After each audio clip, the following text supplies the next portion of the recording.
Konnichiwa, this is the Shogunstein, and this is a reflection on my trip this summer to Japan. It also included Malaysia and Singapore, but I would like to focus on this video today about my summer 2025 Japan trip, some of the things that we did in the planning. I want to go over what worked, some of the suggestions, some things that didn't work, and just overall how things have changed since I had last been in Japan.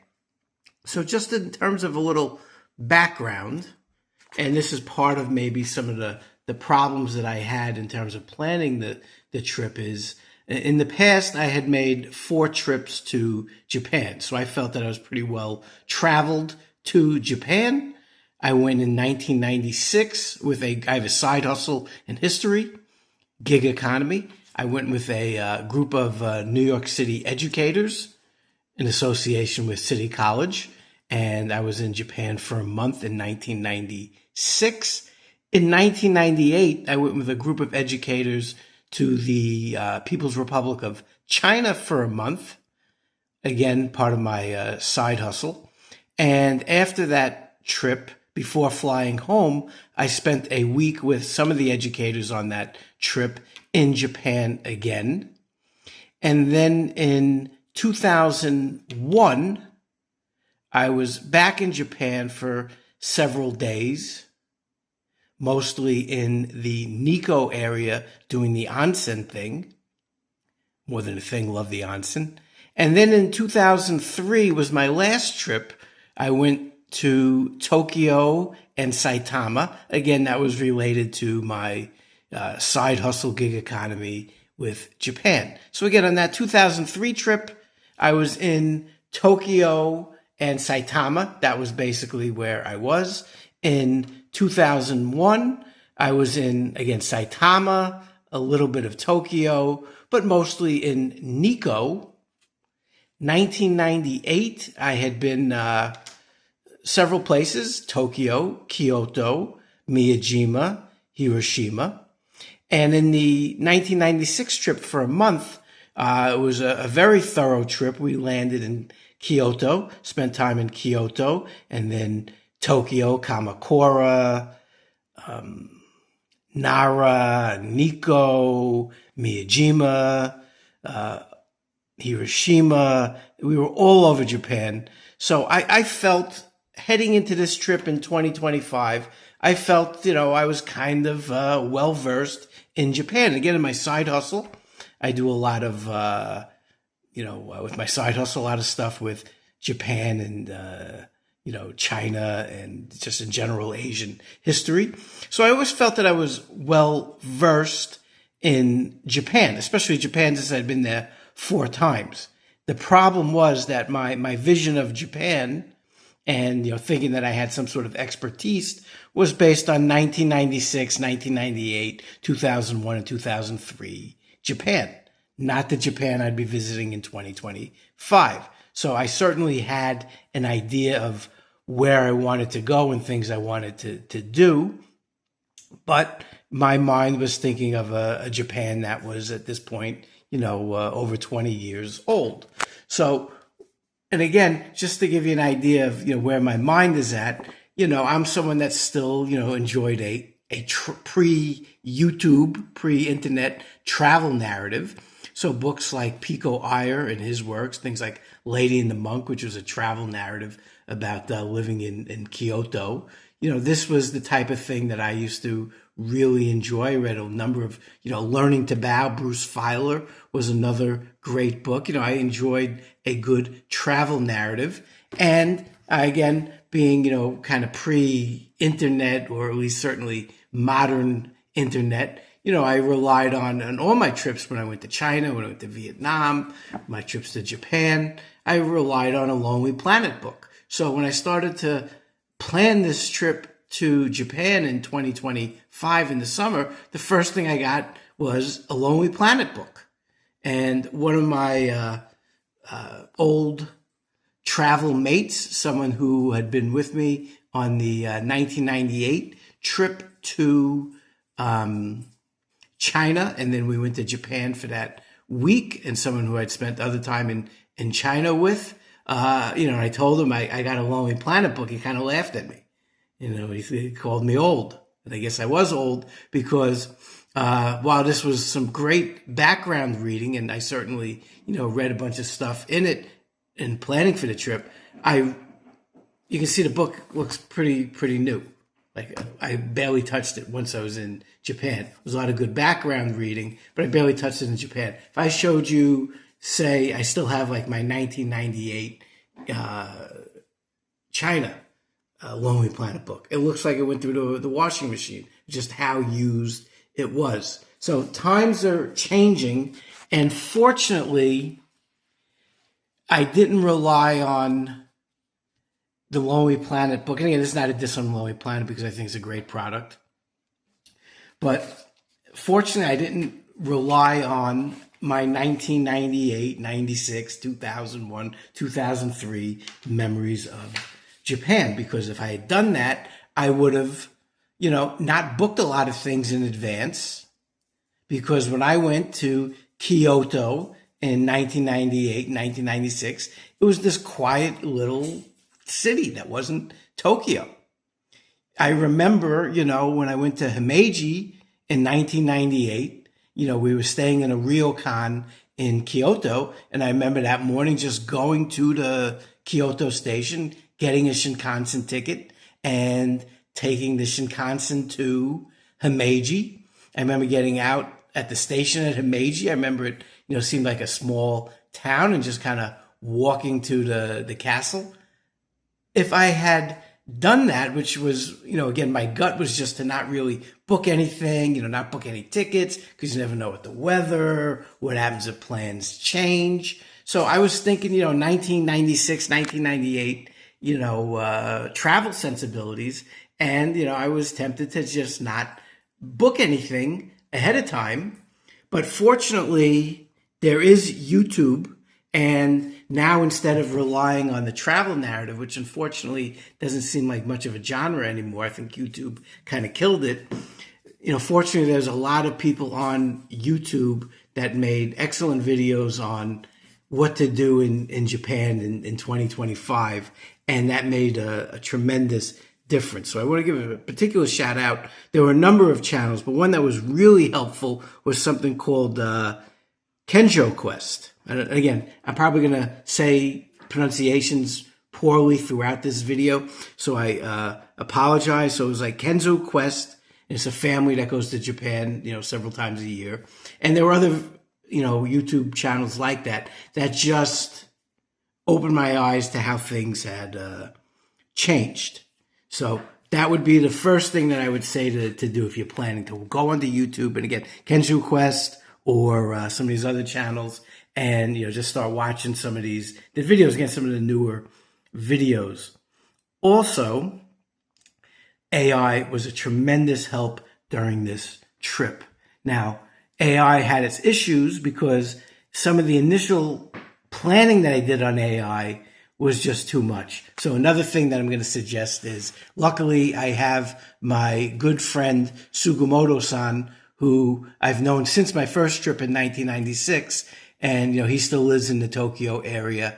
And I was able to send him, possible itineraries from the AI. And he would tell me that's too much or too little. So AI was tremendously helpful, but you also want to run it through a local person to just see if it was too much. But AI was fantastic with, places to eat, places to stay, neighborhoods, suggestions. It was really, you always hear about, some of these problems with the AI, but I used Grok a lot, particularly on this planning for this trip. And it was very helpful in terms of finding, hotels and ryokans and neighborhoods and places to eat and things to do. So again, what you might have used to use the Lonely Planet book for, which once upon a time you really had to rely on for planning one of these trips. And again, I still bought one. If I go back again, I'd probably still buy another Lonely Planet book or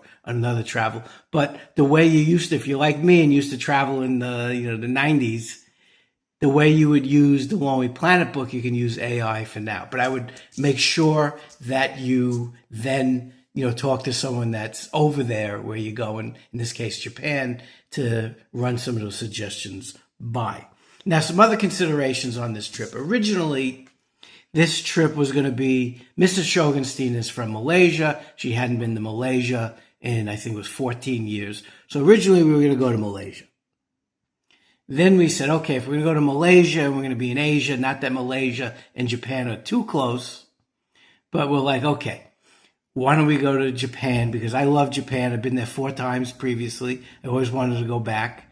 And on a side note, certainly the reboot of Shogun that was on the Hulu, the new version, that played a big, watching that got the blood flowing again for me to want to go back to Japan. I got to give, that new version, and I'm not to diss the old version. I like the old version too with Richard Chamberlain.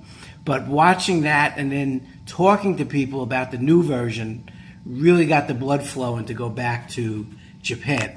So Mrs. Shogunstein wanted to go to Malaysia. Also, little Shogunstein had always wanted to go to Japan. So then we discussed, why don't we add some time in Japan before we go to Malaysia? So now we got to consider time.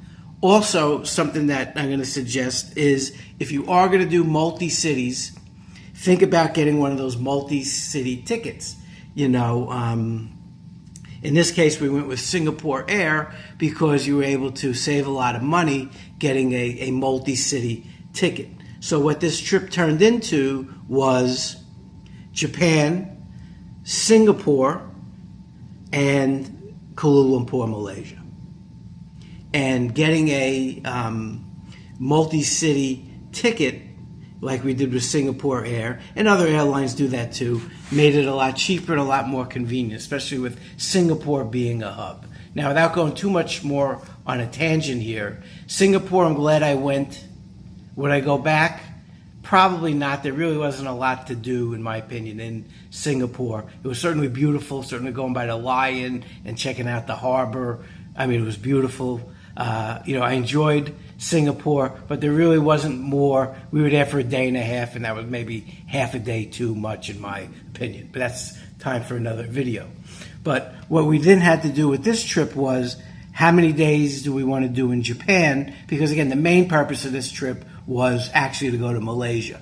So we didn't want to take away time from Mrs. Shogunstein to see her family in Malaysia, because I want to see a bunch of castles, and little Shogunstein wants to go to Akihabara and take away from family time in Malaysia. So how many days, what are you going to go see?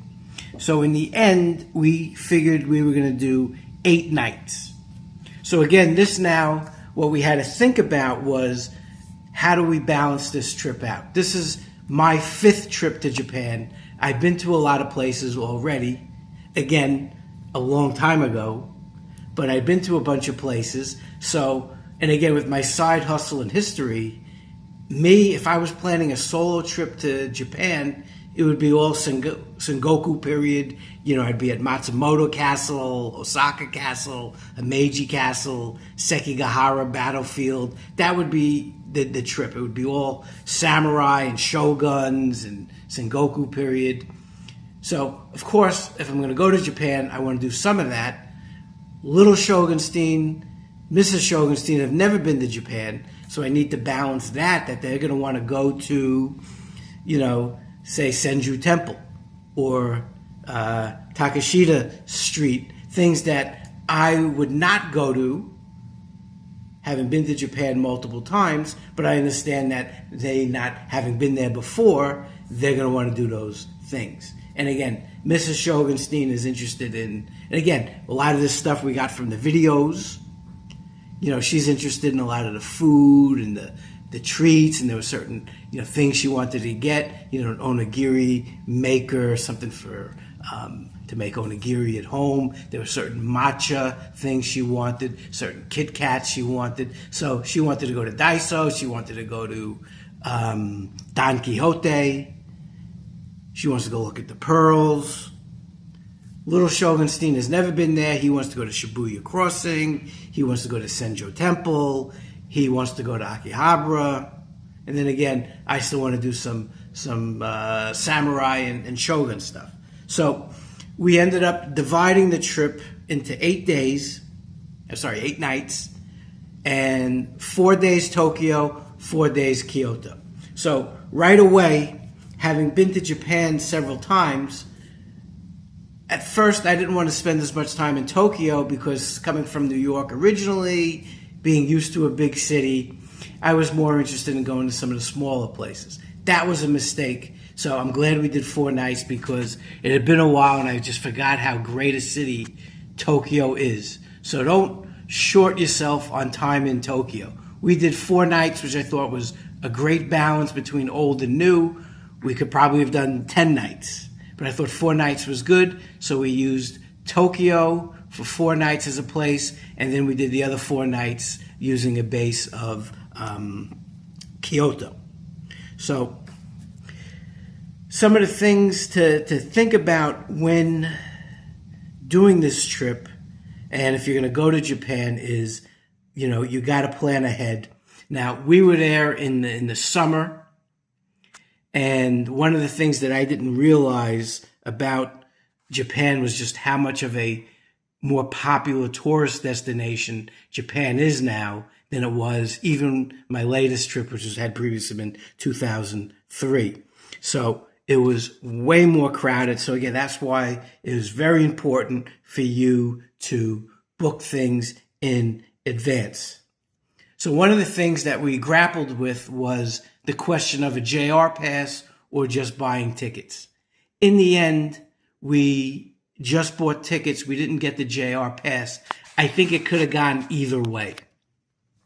Now, with not having the JR pass, it was easier for me to use things like Smart EX. Smart EX allowed me to book Shinkansen trains ahead of time and have the specific trains. Again, 1998 Shogunstein remembered just going up to the station and getting Shinkansen tickets. I am so glad that we use Smart EX. It goes right on the phone. You got a QR code. Bada boom, bada bing. You're on the train. You got to book those trains in advance because when we got to Tokyo Station to go from Tokyo to Kyoto, I saw that line to get tickets. It was crazy. It was crazy. So you got to get those tickets in advance. So our trip ended up being, we went to, we flew into Narita, and we did 4 nights in Tokyo. Now, one of the first things that we did was try to figure out, because now we're pushing our own luggage, because we now have a trip that's going to be to 2 other countries. We're going to Singapore, and we're going to Malaysia. So we got to push our own luggage. So we got to keep that in mind. So again, this is where AI helped me out, and also knowing someone local. I needed some sort of place to stay that I could go easily from the airport to the hotel without having to push luggage too many places. And then from the hotel to get onto the Tokyo station to get to Kyoto. So it came down to, did we want to stay in Tokyo Station? And again, this is where some of the videos helped, because from what I could gather, Tokyo Station is more business, certainly a beautiful station. And where we ended up staying was in the Ueno Park area. And we stayed specifically, and again, I'm going to butcher the pronunciation here, is we stayed actually in between Akihabara and Ueno Park in a neighborhood called Okachimachi. Okachimachi, near, again, what we were able to do was right from Narita Airport, take the Keisi Skyliner speed train, Keisi speed train, Skyliner speed train, right out of Narita, right to a station that was literally like a 5-minute walk to the hotel. Where did we stay? We ended up staying at a place called, and again, I found this on AI, Tosei Hotel, Kokon, and again, it was in Ueno, Okachimachi. Okachimachi, which was right in between. So Akihabara and all the anime and all the electronics, Yodobashi camera, 10-15 minute walk. Ueno Park, 10-15 minute walk the other way. And I did 2 mornings where I got up and I went to Ueno Park, walked around. It was fantastic. So I really recommend this area in Tokyo. Again, it's right in between Akihabara, right in between Ueno Park. You can take that Keisi Skyliner train right there, and it was a great location. And then the Yamato line for the JR subway was like 100 yards away. So you could take that. It was like only a few minutes, just a couple stops to Tokyo Station or wherever you wanted to go. So even if you don't stay in this particular hotel, this hotel was very nice. Rooms are very small. Keep that in mind when you go to Japan. Rooms are very small. We had 3 of us. So something that I might consider next time when we go, 3 of us maybe would have been better off, getting 2 rooms, because it's harder to get a 3-room room, and then there's barely, and you could barely open the door. So we did, we got into Ueno Park that night, the first night we were there. And, it was a very full day. We were able to beat the jet lag. We walked around the Ueno Park that night, found a good place to eat. So we just walked around. There was a cool night market right under the train tracks. And then, eventually went to bed that first night after all that traveling. The next day, we did a 15-minute walk to Akihabara. Don Quixote, big Don Quixote store there. Mrs. Shogunstein is happy. All the anime, the maid cafes, cat cafes, all that stuff in Akihabara. The electronics, again, you could go to the, DC camera, the Yodobashi camera. And then later that day, I met up with Sugimoto's son and his family, and we went to Senjo Temple. Now, again, on my 5th trip, am I going to go to Senjo Temple? No. But Mrs. Shogunstein, little Shogunstein, have been there. Beautiful, beautiful temple. I would suggest order tchotchke shops on the walk to the temple. You could probably skip all those, and a lot of those tchotchkes you could just get at Don Quixote. So, and then we ate in Akihabara that night, went to a cool sushi place. Next day, got up, and again, here is where we got again, where booking ahead of time was very useful. We used the internet to find a tour from Temples and Trails, and it was fantastic. This tour with John was a samurai tour of Tokyo, which most of it was in the grounds around Edo Castle, the gardens at Edo Castle, all around Edo Castle, and then we went to the 47 Ronin Temple. Great tour guide, highly recommend them. But again, booked ahead of time. Now, there was a bit of a heat wave when we were in Tokyo those days, so the tour wasn't crowded at all. Now we're in Arizona, we're in Phoenix, we were used to the heat.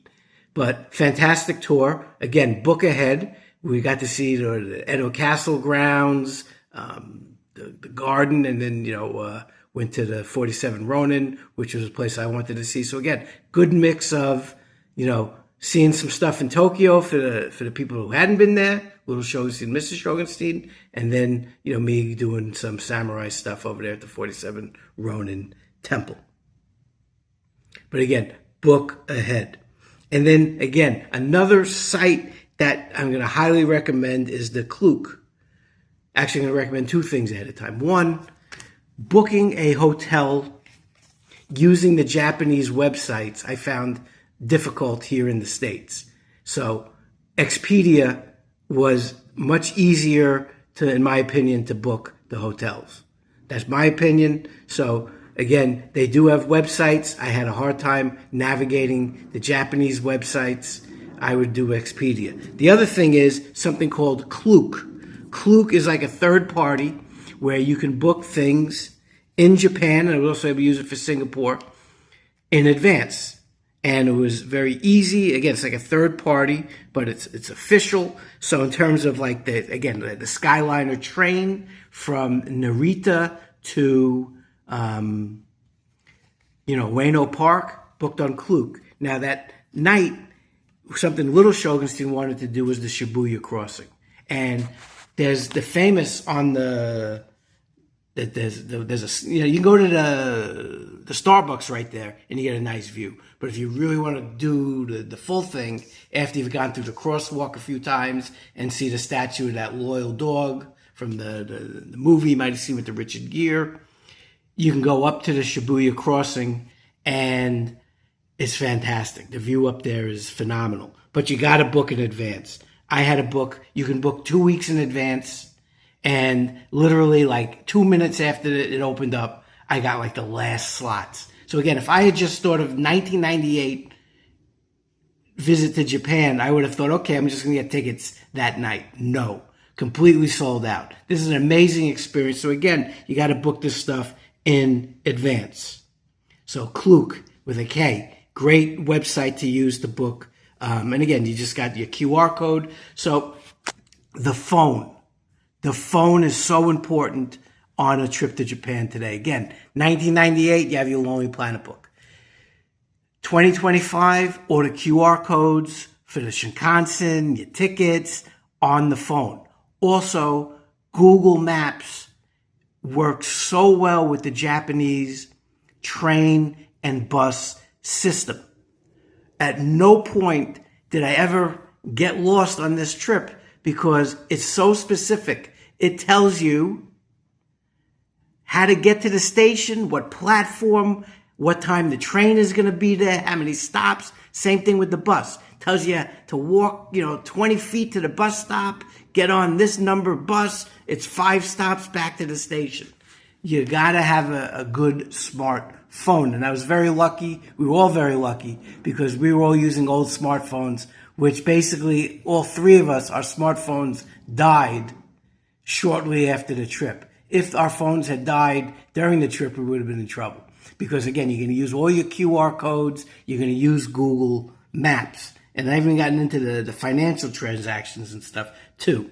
So we did the Shibuya crossing. And then the next day, again, you got to move the luggage. Now here's a mistake we made.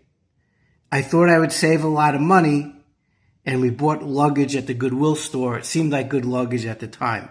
But even with, these trains being close by, and again, our neighborhood, it was where we stayed, it was just a few yards to the subway. Subway only a couple stops to Tokyo Station. But the luggage from the Goodwill didn't last. We ended up having to replace luggage during the trip. So don't make that mistake. Don't cheap out on the luggage, especially on a trip to Japan if you're going to be using the trains. We ended up having to go to Yodobashi and buying new luggage. So I would get good luggage before you go. But if your luggage does break in Japan, Yodobashi is a great place to go. If our luggage had fallen apart in Singapore or Malaysia, we could have gotten luggage very cheap there. But unfortunately, our luggage fell apart. And the short walk from Kyoto Station to our ryokan. So then we got to Kyoto. We stayed in a ryokan. That night we went into Gion. Now again, here's where 1998 trip and 2025 trip was so different. I remember Kyoto being quiet. I remember it kind of being empty. I remember it, just being like this fantastic quiet place after all the hustle and bustle of Tokyo. The Kyoto, when we got to, even from getting to Tokyo Station and just seeing how many people were getting onto the Shinkansen, I knew it was different. And we went into the Gion that first night, and it was just wall-to-wall people. I couldn't believe just how many people were out there. Now, when I was there in 96 in Kyoto, I got a picture of me with 2 real geisha. There's no geisha walking around Kyoto today. There's a lot of Chinese tourists dressed as geisha, but there were no real geisha. I mean, it was so different. Kyoto was so crowded. That was just a tremendous difference from what I remember. I remember just being this small, quiet place. And that first night, Gion, you just could not move. It was so crowded. So that night we went into Gion, and the next day we took the Shinkansen to Himeji Castle. And I'd been to Himeji Castle in 1998. This is one of the original remaining castles. It's about an hour Shinkansen from Kyoto. Again, using that smart EX app. I bought these tickets way in advance. Bought the tickets to get into Himeji Castle in advance. Again, Himeji, very crowded compared to what I was there in 98. I remember getting off at a very lonely station. I remember running into like one person on the walk to Himeji Castle. It was packed. There was a lot of people there. And again, something that we did in advance through the beauty of Facebook and the internet was we found an organization called Himeji Castle English Speakers Guides. And we got hooked up with a wonderful lady named Yuriko from the Himeji Castle English Speakers Guided tour. And she's a volunteer. And she gave us like a 4-hour tour of Himeji Castle, including the Himeji Gardens. Beautiful, beautiful day. Just fantastic. Just way more crowded than I remember. But again, this was a place, it was one of my favorite things I ever saw in Japan. It was great to go back to Himeji. So again, you take the Shinkansen out of Kyoto, again, book it in advance, and you go to Himeji, and it's fantastic. Little Shogunstein, Mrs. Shogunstein had never been there, so it's new to them. It was me to go back and again do my Shogun Samurai thing. Wonderful, wonderful little trip. Come back into Kyoto after that. And again, we were able to we hung around Kyoto Station area at so many places to eat. Everyone found something that they wanted to eat. Next day, a little different here. Now, here's where you got to kind of split between the newbies and the Shogunstein who's going to do a deep dive. So, Mrs. Shogunstein, Little Shogunstein took a side trip again, Nara. This was, you take the local train so that you get the tickets right in Kyoto Station, so you don't have to book that in advance. And they went to Nara, the old capital, looks like Xi'an a bit, the deer. They did their thing in Nara and had a wonderful day. Again, wonderful side trip out of Kyoto. Me, I went on a bucket list thing that I had always wanted to do. Again, very interested in the Sengoku period, very interested in particularly the 2 battles at Osaka Castle between the Toyotomi in Osaka Castle and Tokugawa Ieyasu, who had just unified Japan. I'd always wanted to learn about the battle, do a deep dive. And again, through the beauty of the internet, booked my guide in advance. Again, if you're in the Kyoto area, Hideo Yoshida, this is the man. And again, you can book in advance. He does all kinds of tours, Kyoto, Hiroshima, Himeji. And we did like an 8-hour Osaka Castle deep dive. Deep dive. And again, Little Shogunstein, Mrs. Shogunstein get to go to Nara, beautiful place, get to do a touristy thing, but a beautiful touristy thing. I had been there in 96, didn't need to go back. Maybe next time I will, but I had always wanted to do this. Got my own guide here, and we just Osaka Castle, and he took me to some of these, battlefield sites and little temples that I would never have known were there in Osaka. So I spent the day in Osaka. That night, we all met up at Kyoto Station. Again, plenty of good food in Kyoto Station. Next day, again, beauty of the internet, this time using TripAdvisor.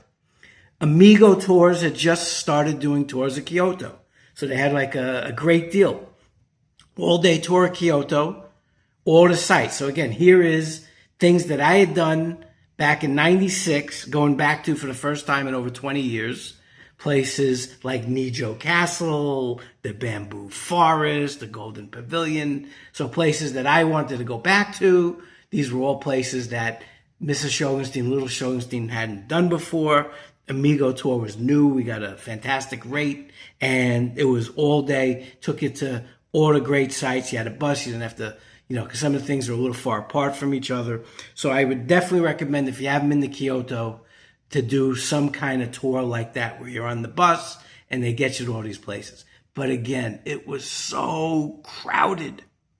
I cannot tell you. Again, there were some places like the Torii Gates, when you walk through those thousands of Torii Gates, you couldn't move. It was so crowded. So that was a big difference to me from all the other trips, just how crowded Kyoto was. So again, what was nice is doing a tour like this, we didn't have to mess around with, getting tickets and things like that. So reflecting on the trip, some mistakes that I made overall that I want to mention. If you're going to go to Japan, some mistakes to avoid, in my opinion. One, again, the luggage. Don't cheap out on the luggage. Get your luggage ahead of time. Get good luggage, especially if you're going to rely on the trains. Now, they do have things where you can ship your luggage and things like that, but that was, I didn't have the money for that. Another mistake that I made was in Kyoto, we stayed in a ryokan, beautiful ryokan, but we were so busy on tours and things that in the morning, we really missed out on the ryokan experience with that Japanese breakfast. So the ryokan was beautiful. It was a great location right across from a beautiful temple. But we missed out on some of the experience of staying in a ryokan because we were leaving so early to do things. Another mistake, Takashita Street. Again, if you haven't been to Tokyo before, it's like one of those major touristy places to go to. So I understood why Little Shogunstein wanted to see it, but even he didn't really like it. I didn't like it. It was way too much of a tourist trap. Also, there were these weird guys like standing on every corner, just like standing there. Like I don't know what the scam was, but there was definitely some scam going on Takashita Street. That to me was, I understood why he wanted to go see it. Mrs. Shogunstein went to the Daiso, found her onigiri maker. So it was successful for her. She enjoyed it.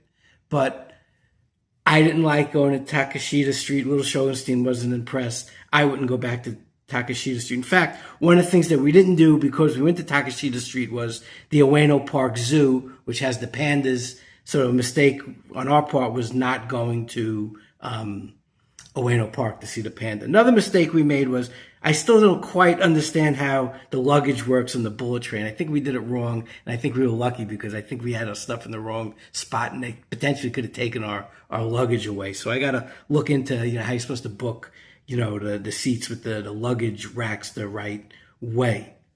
And again, overall, the biggest mistake I made was not realizing that it wasn't 1998 anymore. Fortunately, I realized, what was going on before it was too late. So I'm glad we ended up booking everything in advance, because if I had just relied on the book and like kind of winged it like the old way, it might have been not nearly as good a trip because there would have been a lot of waiting on lines and a lot of things sold out. So don't think if you're an old hand like I was, you got to get with the new times. So again, must book in advance, get local advice. Fortunately, I had Sugimoto-san. Also, use AI. AI was tremendously helpful. Make sure you have a good smartphone. Now, also new, something that, again, from the videos that I had no idea about was the Suica card. So you got to get a Suica card. And then Sugimoto-san told me that there's an even special tourist Suica card. Basically, it's a card. It's like an all-in-one card. You can use it you put your yen on it and you can use it at restaurants. You can use it to get on the train. It's like so you don't have to take out cash. Now, Japan, again, old version of Japan that I was used to was cash only. Still a lot of small restaurants and things, going to be cash only, yen only. But a lot of places now, everything's Suica. You want to go in for breakfast at 7-Eleven, get your onigiri and an ocha, Suica card. You want to get on the subway, Suica card. You got to get the Suica card and get that tourist Suica card. Another thing that I didn't know about, and this actually my brother-in-law told me about, is the Wise card. The Wise card is a card that you can get, and it gets you the best rate on transferring your money. And you can do all this stuff before you go. So a key thing in this video, you got to do stuff before you go. So this Wise card, you put your dollars, you transfer it from your bank onto the Wise card, and you get the best rate, and now you got yen. And then from the Wise card, you can transfer things to the Suica card. Very easy. And then in our case, when we were going to Singapore and Malaysia, you can then transfer the money from yen to Singapore dollars to Malaysian dollars. So you don't have to mess with, money lenders on the street. We saw a lot of that in Singapore. You don't have to mess with the airport or some of these places where there's where you're losing, where it's a terrible exchange rate. That Wise card, it's very easy to make your money into the yen, and then from the yen, you go to a 7-Eleven. Wise card works with 7-Eleven. 7-Eleven's got these great ATMs. They got the fewest charges, and you can get either cash if you need it or transfer money around. But again, you need that Suica card. You need the Wise card. Again, I would suggest Smart EX. Book your Shinkansen trains in advance. I'm not sure if you get a JR pass, if you can book the trains in advance. That you would have to look into. So I did not get a JR pass. It was close. In terms of money, if I had gotten, one of the concerns about the JR pass is, are you going to use enough of it to justify the course? I think we were about even. I think if we'd gotten the JR pass, we wouldn't have lost a lot of money. I would have been close to what we ended up spending on the train. But by being able to use the Smart EX, I booked all my Shinkansens ahead of time. Again, YouTube, very important. AI, Grok, very important. Websites like Klook, Get Your Guide, all these things where you can book your things in advance, very important. So, bottom line, you can't just pretend like it's 1996 and you're gonna. We had a guy on our trip in '98, wonderful teacher. I think he was at Harry Truman High School in the Bronx. He was one of those people that, I'm going to just go to Kyoto. I'm going to find a bike store and rent a bike. And in my opinion, you can't, especially if you're going to do Tokyo, Kyoto, you can't just do that anymore. You can't just be like, let me decide, maybe tonight I'm going to go to Shibuya Crossing and go up to the top. No, it seems now you really do have to book everything in advance. Have a good smartphone, use Google Maps, get that Suica card, get that Wise card, and watch some videos. It was a wonderful trip. We're looking forward to going back. I hope this video helps people. I hope any of the mistakes we made help you not make those mistakes, and I hope any of our advice. So again, Himeji Castle, it's a must-go. Get in touch with the Himeji Castle English Speakers Guide if you're in Tokyo. Temples and Trails. He also does some ghost walks. He does some other, I know he does stuff in Yokohama. We didn't get to Yokohama this time. Look him up. This neighborhood, again, even if you don't stay in this hotel, the Ueno Okachimachi, again, I apologize for my terrible pronunciation. This neighborhood was fantastic. Right by the train, right in between Akihabara and Ueno Park. Ueno Park in the morning. Beautiful. Talk to my man Hideo if you need a tour guide in the in the Kyoto, Himeji, Hiroshima, Osaka area. I didn't even talk about food in this video. My advice, do your breakfast and lunch at 7-Eleven or Lawson's.